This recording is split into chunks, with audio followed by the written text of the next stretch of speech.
There's no question that the hand of God was in the healing of 6-year-old Grace Klaczynski. Her nightmare began when she was struck by a car while crossing the street, and she didn't wake up until 12 days later.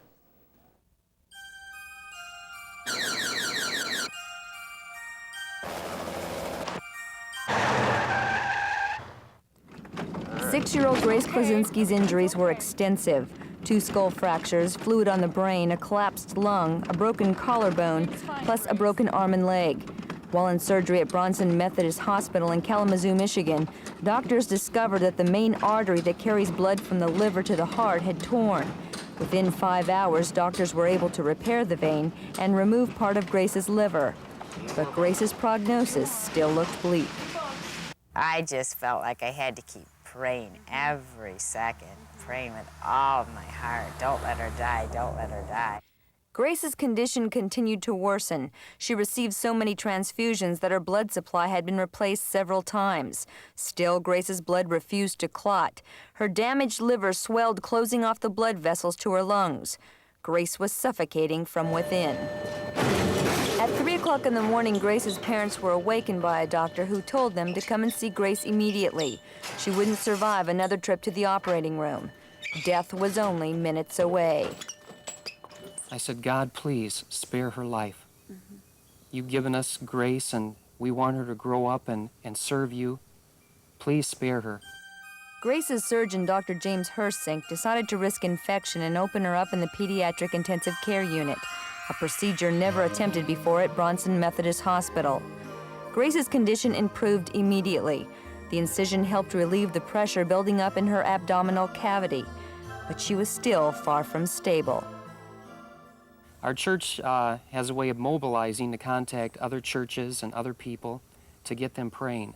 And before we knew it, there were people praying all over the United States. Mark's father-in-law, who pastors the Klaczynski's church, immediately called the 700 Club for prayer.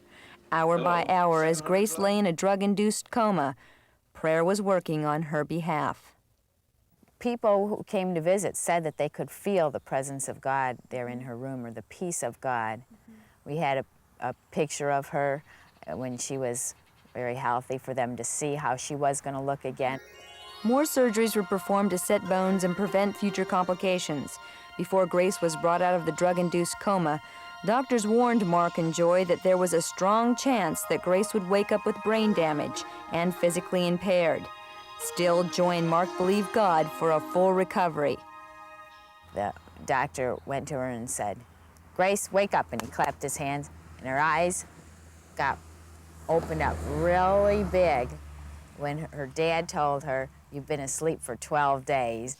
Oh, I was shocked. Then when my dad said, "Grace, did you know you've been sleeping for 12 days?" I'm like, nobody can sleep for 12 days. All of a sudden, here's these big blue eyes, and she started moving her lips. She couldn't have any voice come out because she had a trach, but she started trying to tell us things, and he tells her to move her fingers. She moved the amount of fingers, and toes, she moves the amount of toes. And people were coming in from the hallway, doctors, nurses, all of us were crying and just praising God. Because of the extent of Grace's injuries, doctors were quite sure she'd be hospitalized for at least 90 days. But 22 days after her brush with death, Grace was moved from pediatric intensive care to a regular hospital room.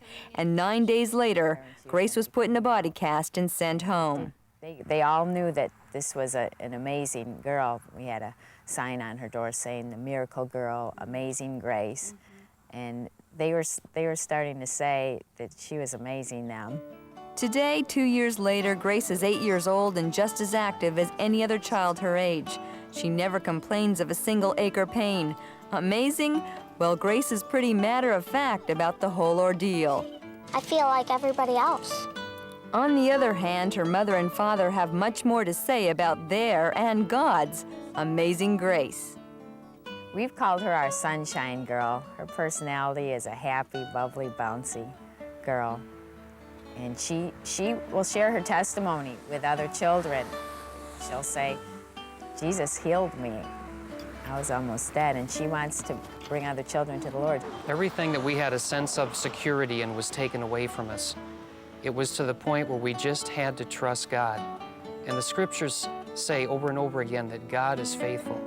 Well, God has proved himself faithful to me by giving us our daughter back from death to incredible life. Isn't that beautiful? Isn't that beautiful? Hey, I can't do that, by the way. No, me either. What a testimony. Ladies and gentlemen, whatever happens in your life, God is in control. That's the good news of that. Oh, absolutely. And the miracle he did in that little child's life, in Grace's life, he can do in other people's lives too. Sure can.